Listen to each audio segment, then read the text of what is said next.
va et toi? Ah ouais, écoute, merci d'avoir répondu à cette petite invitation. Bah merci à toi. En tant qu'essayeur de car Adillac, je pense que je t'ai réservé, ça va te plaire. Tu sais que bon, le problème des moteurs d'aujourd'hui, c'est que voilà, les gros cylindrés disparaissent petit à petit. Ouais. Surtout du côté des atmosphériques, il n'y a plus rien d'intéressant. Voilà, côté 6 cylindres, on avait quand même des trucs super sympas dans les années 90. Je me rappelle du V6 Bousseau, Oui, du VR6 chez Volkswagen. Du PRV? Le 6 PRV? Le PRV, mais Faut pas l'oublier. Non, oh, si on peut l'oublier. Si, Pour ouais, aujourd'hui, on va l'oublier. Ouais, on va Et puis l'oublier. chez BM, il y avait le 6 cylindres en ligne, qui est quand même Oui, mythique oui. et qui a atteint son apogée avec le moteur S50 B32 qu'on avait sous le capot de la M3. Mais la M3, c'était une voiture que beaucoup jugeaient un petit peu trop typée GT. Et pour ceux justement qui voudraient un peu plus de sportivité, il y a une solution, c'est la Z3 M, 80 kg de moins. Empattement plus court de 24 cm, ça fait 2,46 m entre les deux essieux. Donc voilà, et en plus, petit habitacle qui te met dans un petit cocon. Donc je pense que ça devrait te plaire. Qu'est-ce que tu en penses déjà esthétiquement? Écoute, non, franchement là tu me fais plaisir parce que la Z3 c'est vraiment une caisse que j'adore. J'ai jamais essayé. Et déjà en ligne, moi j'adore cette caisse-là. Alors effectivement, c'est tout petit, on a un long capot, on a les ouïes latérales, bon un petit peu factice. Elles sont carrément factices même. Non, il bah se ouais, passe ouais. rien. Bon, c'est pas grave. Mais c'est joli. Et puis elles sont Oui. spécifiques à la M. Celle-ci, c'est Ok. pas. Tu sais, tu avais des petites ouïes un peu de requin sur les versions de base, et là, tu as vraiment un design spécifique avec cette petite barrette chromée. Et puis le petit M, Le forcément. petit logo M. Bon là, celle-ci, elle a perdu ses petites bandes tricolores, mais C'est pas bon, très grave, c'est pas très grave. C'est pas dramatique. Après, j'aime bien aussi l'arrière. Alors déjà, il est rétro façon obus. Rétro, pareil, typique Ça, de la j'adore. Z3M, rétro obus. Les jantes aussi, les jantes 17 avec les gros déports à l'arrière. Ouais, 245 de large et 200 à l'arrière et Ouais. 225 de large à l'avant. Et c'est vrai qu'effectivement, tu as un rebord assez important. En plus, là, tu es gâté parce qu'elle a 4 pneus Michelin Pilot Sport 5 tout neuf. Ouh, ils sont bien tendres, ils sont bien collants. Ouais, bien adhérents. t'en as un peu besoin, quoi. Avec 321 Ouais. chevaux sur les roues arrière, Ouais. c'est pas du luxe, quoi. Et j'aime bien aussi l'arrière. Franchement, cette partie-là, là, qui remonte, Ouais. avec la petite malle de coffre, Tu les sais 4 qu'elle sorties a- d'échappement. Mais ça, Elle c'est existait génial. aussi en Ça, coupé. c'est hein. génial. Bon, le coupé, il y en a eu quand même Oui. moins. Je crois qu'il y en a eu environ 2500 ou 2200 exemplaires. Et 3500 pour la... C'est vraiment grosso modo pour le modèle cabriolet. Donc le cabriolet, le roadster, il y en a quand même un petit peu plus. Le coupé, il est plus rare. D'un autre côté, il est aussi plus cher sur le marché de l'occasion. Mais là, quoi de mieux pour profiter de la sonorité du moteur? Bah franchement, ouais. Et justement, en plus, ce moteur-là, c'est pour ça que je suis doublement chanceux comme aujourd'hui, parce que j'ai jamais essayé de Z3 ni de Z3M. Et ce moteur-là, je le connais pas. Je l'ai pas essayé non plus, ni sur la M3. Et ni sur cette voiture-là, donc ouais, là franchement, là tu me gâtes là quand même. Eh bah écoute, tant mieux. Je te propose déjà de la décapoter quand même, Oui, parce que c'est comme ça qu'on va carrément. l'apprécier. Carrément. Allez, bon, c'est une électrique, mais Ouais. c'est une semi-électrique, parce que tu sais, la lunette, elle est en plastique, Oui. et si tu la replies sans faire gaffe, tu risques de la marquer. Donc voilà, faut bien la... Alors, il y a juste 2 petits crochets à enlever. Ouais. Tac, on pousse, pied sur le frein. Contact évidemment. Voilà. Tac, et puis voilà, je te dis, je vais... Ah oui, donc tu es obligé de ressortir de la voiture. Ah, pour, c'est ça, ou sinon tu risques de marquer la lunette en plexi. Ouais, donc c'est quand même mieux de faire ça. Et voilà. En termes d'ambiance intérieure, tu trouves ça comment? Moi j'aime bien, j'aime beaucoup. Franchement, ça fait vraiment cockpit en plus. Puis on a le double, cette double partie là, on a une grosse console centrale et tout. J'aime bien le petit chrome, ça fait un petit peu kitsch quoi, légèrement Ouais. daté. Alors les tout, 3 j'aime bien cadrans, ça c'est aussi. spécifique à la M. Ouais. Bon, ils se sont pas pris la tête, c'était juste pour mettre un thermomètre d'huile, mais après c'est température extérieure et horloge. Alors la température extérieure, Elle est un brin kitsch, mais ouais, Ça- j'aime ça- beaucoup. ouais, ça participe quand même à l'atmosphère un peu sport. Après, voilà, t'as les surpiqûres, t'as du cuir surpiqué sur la console centrale, sur les poignées de porte. T'as du cuir aussi sur le frein à main et volant spécifique avec des surpiqûres, les surpiqûres M couleurs M, ouais. avec les 3 couleurs. Non, franchement, j'aime bien. En plus, on est assis bien bas, on a les jambes allongées. Bah, ça, c'est souvent Ouais. chez BM. De toute façon, Alors tu hein, as des on est sièges souvent- électriques si tu veux bien te Ouh. positionner. Ouais, je vais chercher la manette, mais non, il n'y en a pas besoin. C'est électrique. Euh, Ouais, comme ça, on est mais bien tu calé. vas prendre très vite le volant, mon Julien. Moi, moi je la Ah bah, connais écoute, déjà. Je l'ai roulé un petit peu, donc Eh ben, ça me va très bien. je pense que je Moi, vais je suis te partant, la passer tout de suite. Allez, prends le volant. Bon, bah, les gars. Allez, c'est parti. Yeah, c'est parti, mon kiki. Je te sens tout guilleret. Mais oui, quand même, parce que cette voiture quand même, enfin voilà, quand elle avait sorti, j'avais quoi? J'avais 14 ans, un truc comme ça. Donc. La Z3, oui. T'étais peut-être un poil plus vieux quand la M elle est sortie. La M, ouais. Bon, déjà, ça ronronne un peu. Ah ouais, ça te met un 6 cylindres, ça te met quand même dans une petite ambiance chaleureuse. Alors ce qui est étonnant, c'est que la pédale d'embrayage est très haute, mais par contre, t'as quasiment pas de course, quoi. Oui, donc le point de patinage il est super bas et j'ai regardé sur les forums, c'est pas un problème de la voiture puisque l'embrayage et le mécanisme sont neufs ou très récents du moins. Visiblement sur les Z3M, il y a pas mal de propriétaires qui ont rencontré ce problème-là. Après voilà, faut s'adapter, faut pas hésiter à mettre un petit coup de gaz au démarrage pour éviter de caler, quoi. Non, non, mais t'as raison. De toute façon, c'est vraiment une question d'habitude, quoi. Après, je voyais en sortant là, t'as quand même une direction qui est assez légère en manœuvre. Alors là, on était sur du gravillon. Tu verras que sur le goudron, elle est un poil plus lourde. Moi, je la trouve un petit peu lourde quand même en manœuvre. Mais c'est typique des directions hydrauliques des années 90. Exactement. Ah, puis ça ronronne déjà, quoi. C'est ça, on est à 1600 tours là en première. Et déjà, on n'a plus ça avec les caisses modernes. Ah non, mais ça fait tout le sel d'une voiture. Ça te change tout. Un filet de gaz là. Tu vois, c'est l'intérêt que je trouve à une Z3 par exemple par rapport à une MX-5. Une Z3 4 cylindres, bon, par rapport à une MX-5, elle apporte pas grand chose, si ce n'est rien du tout. Mais par contre, dès que tu es en 6 cylindres, là il se passe quelque chose, quoi. Oui. Et puis voilà, des 6 cylindres en plus de cette taille-là, il n'y en a pas eu des masses chez la concurrence. Il aura fallu attendre Porsche après pour avoir des moteurs de 7 cylindres équivalentes, mais plus tard. Et sinon, il y a eu chez Mercedes sur la SLK. Bon, évidemment, la SLK, elle a eu après le gros V8 55 AMG qui était la rivale directe, mais tu étais en boîte automatique. Là, tu as vraiment le bon combo. Grosse cylindrée, boîte manuelle, dans une petite voiture. Ouais. Et tu as aussi une bonne position de conduite, ce qui n'est pas forcément gagné dans les caisses des années 90. Même si BM, ils sont quand même assez forts. Et même dans les années 80, on pouvait déjà avoir une bonne position de conduite. Mais là, on est assis bas, on a les jambes allongées. On a un volant qui est pourtant pas réglable, mais qui est à la bonne hauteur, je trouve. Il est juste gros. Il est juste gros, ouais. Mais bon. Il n'est pas aussi vilain que celui des premières. Il n'est pas aussi vilain que celui des premières M3 avec les 4 branches là, qui étaient vraiment très comparables à celui des autres versions. Là, on a un volant 3 branches spécifique, avec la grosse jante.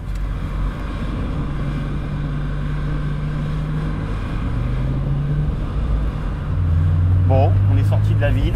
Oui. Pour pouvoir voir un peu ce que ça donne. Oui, un peu de campagne. Déjà, ce qui est bien, c'est que même à faible allure, on a quand même le moteur qui ronronne et tout. Même à 2000, 3000 tours. Ça, c'est une bonne chose, ça.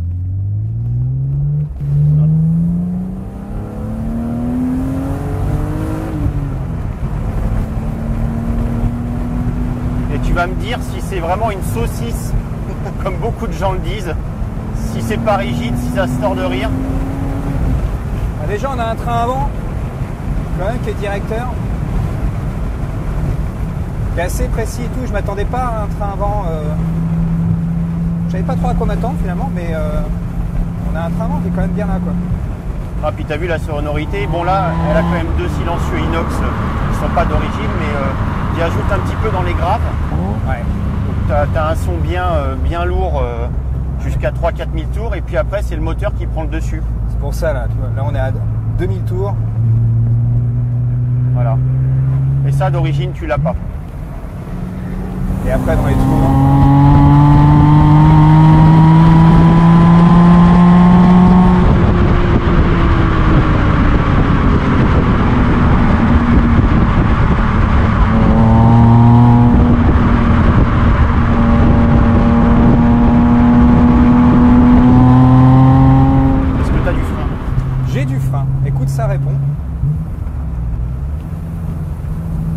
En amortissement, elle est un petit peu raide parce qu'elle est montée sur du Bilstein, un peu ferme. Je sais pas ce que tu en penses. Moi, je m'attendais à pire. Franchement, je trouve ça quand même assez conciliant. Je m'attendais à une caisse, quand même plus ferme. Et non, finalement, je trouve vraiment pas ça inconfortable et je trouve pas ça cassant, quoi. Ouais, je trouve ça bien. Donc pour du tourisme. Franchement, pour le week-end. Ouais, franchement, c'est bien. Ouais. Bon, des fois tu sens que ça sautille un petit peu, mais bon, ouais. C'est pas invivable. Ça sautille même un peu plus de l'arrière que de l'avant, j'ai l'impression quand même. On a un avant qui est un peu plus posé, j'ai l'impression qu'un arrière qui est un peu plus... qui pourrait être un petit peu baladeur, quoi. Ouais. Alors depuis qu'elle a ces nouveaux pneus là, elle est quand même beaucoup moins baladeuse justement. Ouais. Je pense que les Pilote Sport 5 c'est effectivement des pneus bien modernes sur une voiture à l'ancienne comme ça. C'est vraiment bien. Parce que c'est sûr que c'est une voiture avec des pneus secs qui peut être un peu piégeuse. Toujours un régal ça.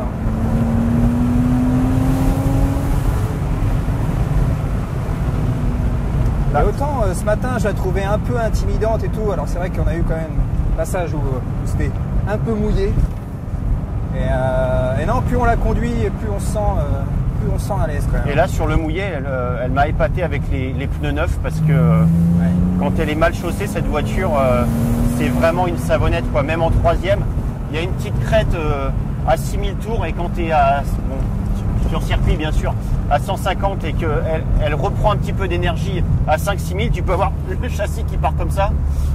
D'autant qu'évidemment il n'y a aucune assistance à la conduite sur ce modèle là, pas d'anti-patinage. Et que l'ABS quoi. Et à 150 si ça part, ça peut surprendre. Ouais, il faut être mais un là, peu réveillé, avec ces pneus là, même tout à l'heure on a fait un petit peu de pluie, on peut accélérer à 11 secondes sans problème.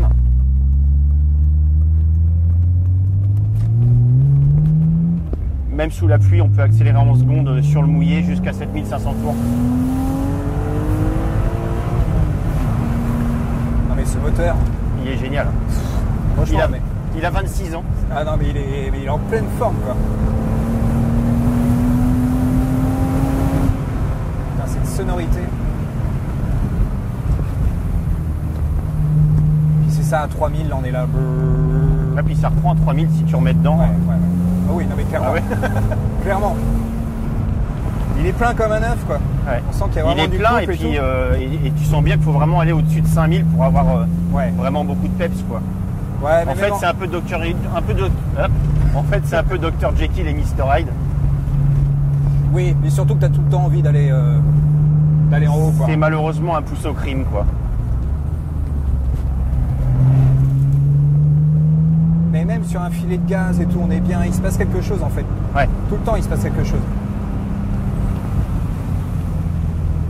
Et vraiment en direction, je trouve ça bien quand même. C'est pas mal hein. Ouais.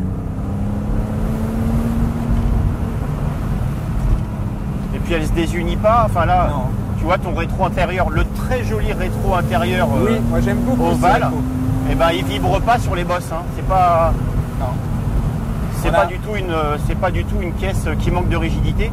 Et d'ailleurs, c'est quand même une voiture qui a été élue sportive de l'année par échappement en 99. Donc c'est loin d'être une. C'est pas rien. C'est loin d'être un saucisson.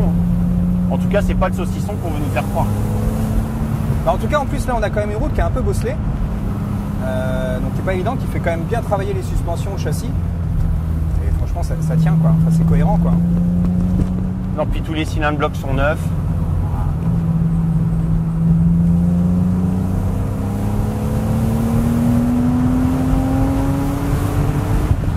Le regain d'énergie à 5000 là ou 5005. Ouais.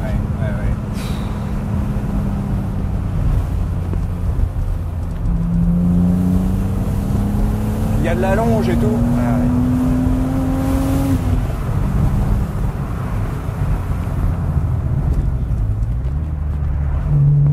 Un petit coup de 2 pour le plaisir.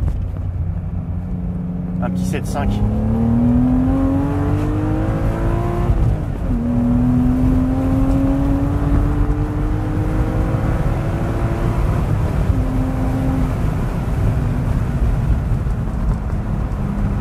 Faut un peu la tenir à un certain moment.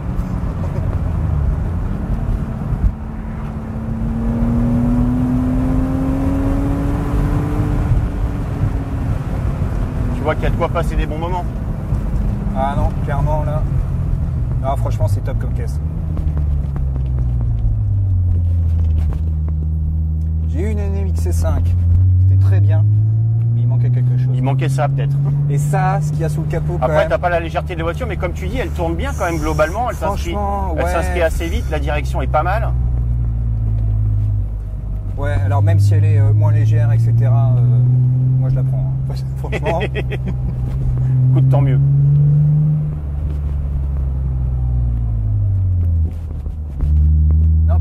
pas cassante quoi. Non, non, ça va.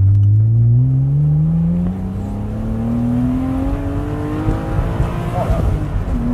Oh, aïe, aïe.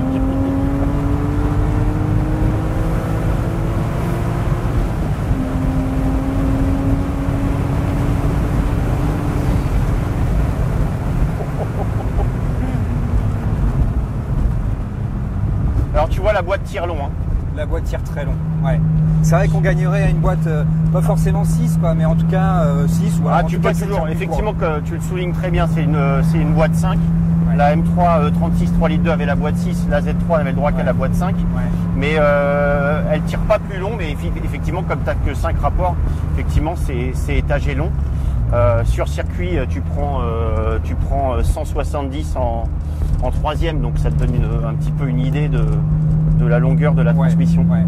Mais c'est vrai que bon, ça se fait pas mal de raccourcir la démultiplication quand même sur ce genre de voiture. Bah après, c'est pas gênant parce qu'on a un moteur qui est tellement plein, qui a tellement d'allonge. Franchement, ça fonctionne, mais c'est vrai que si on voulait avoir encore un peu plus de ouais, si tu veux rester dans cette petite plage de régime un peu sympa dans les tours, c'est vrai que raccourcir la transmission, c'est pas mal. Raccourcir le rapport de pont.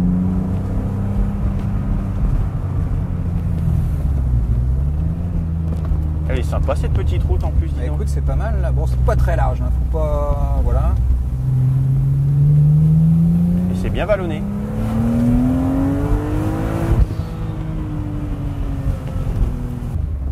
Et en fait, dans les commandes, elle est facile parce qu'on a une direction que je trouve quand même qui est plutôt légère pour une direction hydraulique. On a une commande de boîte qui est un peu virile mais qui est bien guidée. Bah ouais, c'est bien guidé, les verrouillages sont fermes. Ouais. C'est très agréable comme commande de boîte. C'est vrai que maintenant la mode est aux transmissions automatiques. Mais là, tu retrouves vraiment le plaisir de la boîte manuelle. À part ce problème effectivement d'embrayage qui colle au fond au niveau de la moquette, mais tu t'y fais finalement. Franchement, moi je m'y suis fait et tout. Voilà, j'ai calé une fois au début et tu t'y fais, t'as pas d'à-coup, t'as pas de question d'habitude quoi.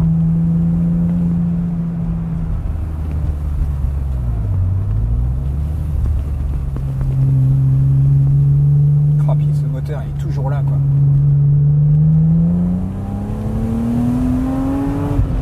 Bah, c'est vrai qu'on a tendance à dire qu'une version de litre 8 ou une 3 litres c'est très homogène. C'est plus homogène que cette voiture là, mais là t'as quand même, c'est le feu d'artifice quand même. Et en quoi ça enlèverait de l'homogénéité d'avoir ce moteur là quoi? Bah non, puis moi je la trouve plutôt cohérente en fait. Non mais c'est parce que la 3 litres, tout va bien, tout se passe bien, c'est rond, oui. Ça tire jusqu'à 6000, c'est une voiture qui tout correspond bien ensemble.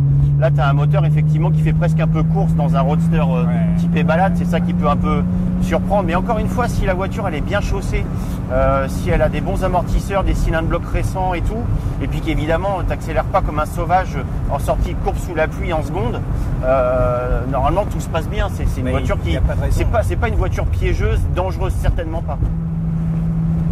Bah pas plus qu'une 3 litres quoi. Enfin, bah non, parce qu'en plus elle est chaussée en conséquence.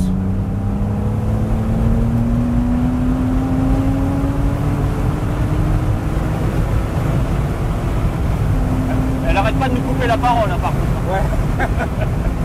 Non mais je la laisse parler. Hein. Je préfère. Hein.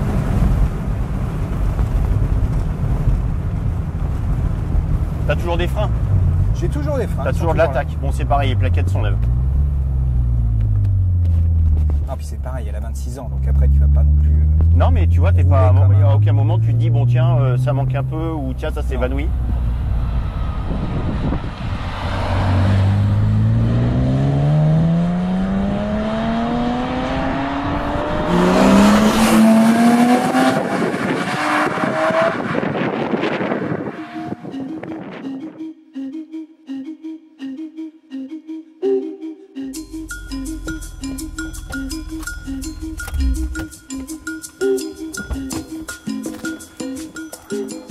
Bon alors, qu'est-ce que tu as pensé de ce petit tour?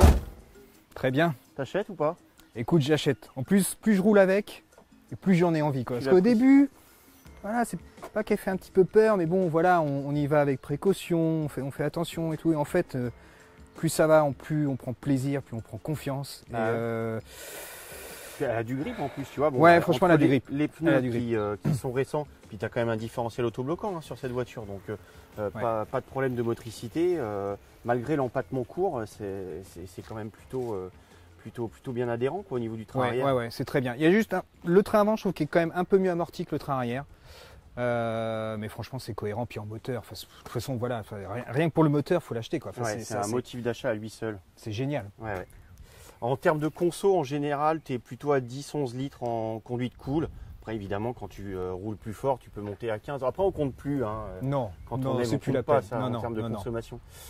Fiabilité, bon, il y a les problèmes de, le calage variable du moteur. Ça, c'est le fameux système Vanos. Le Vanos, ouais. Tu peux avoir des problèmes de ralenti irréguliers, des fuites aussi d'huile à ce niveau-là. Donc ça, c'est des interventions qui coûtent entre 1000 et 1500 euros. Et tu as le pont aussi qui a tendance à se faire la malle. Qui peut se détacher en fait au niveau de la coque, au niveau des fixations. Tu as 2 fixations sur une poutre et elles peuvent se couper à ras. Et chez BMW, ils vendent des fixations renforcées, comme si c'était fragile de rigide. D'accord. Donc ils le savent bien quand même. Donc ils le savent et tu peux avoir le plancher du coffre aussi qui se dépointe. Donc ça c'est pareil, c'est des interventions à 1000, 1500, 2000 euros. Des fois tu as la poutre qui se déchire sur toute la largeur du châssis. Donc là c'est des interventions encore plus lourdes. Il faut démonter tout le train arrière évidemment et tout ressouder. Mais sinon là tu vois celle-ci, tout a été fait. Normalement elle est fiable.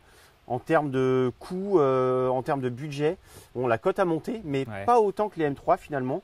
Tu peux avoir un modèle tout à fait correct comme celui-ci et vers les 30-35 000 euros. C'est globalement les prix des M3 E36 qui, elles, ont plus de kilomètres. Là, tu as à ce prix-là, tu as 150 000 kilomètres, alors que les M3 ont plutôt 200-220 000 parce qu'elles roulent quand même beaucoup plus. En plus, là, on a quand même le côté exotique, quoi. Et en plus, tu as le côté avec la M3, quoi. Alors, tu n'as pas les 4 places et le coffre est plus petit. Néanmoins, pour 2, il est amplement très suffisant. Bien. Pour la balade, c'est très bien. Donc, il faut compter à peu près combien alors? 30-35. En fonction de l'état et du kilométrage, il faut compter 30-35 000 euros. Il y a même des modèles à plus de 40 000 euros, notamment ceux qui sont dotés du moteur de la M3 E46. Ça, c'était vraiment les tout derniers modèles. Le fameux S54. Voilà, donc celui-ci, il coûte encore plus cher. Puis si vous voulez un coupé, c'est encore 10 000 euros de plus. Donc avec ce moteur-là en coupé, tu peux monter à 50-60 000 euros. Mais déjà, ça c'est le bon combo. Ça. Ce combo-là, c'est très bien. Moi, je ferai juste un petit reproche. C'est la boîte qui est un peu longue. Voilà, enfin, c'est la transmission finale qui est un peu long. Donc un pont court et moi j'achète. Direct. Moi ça me va. Tant mieux. Allez, on est reparti.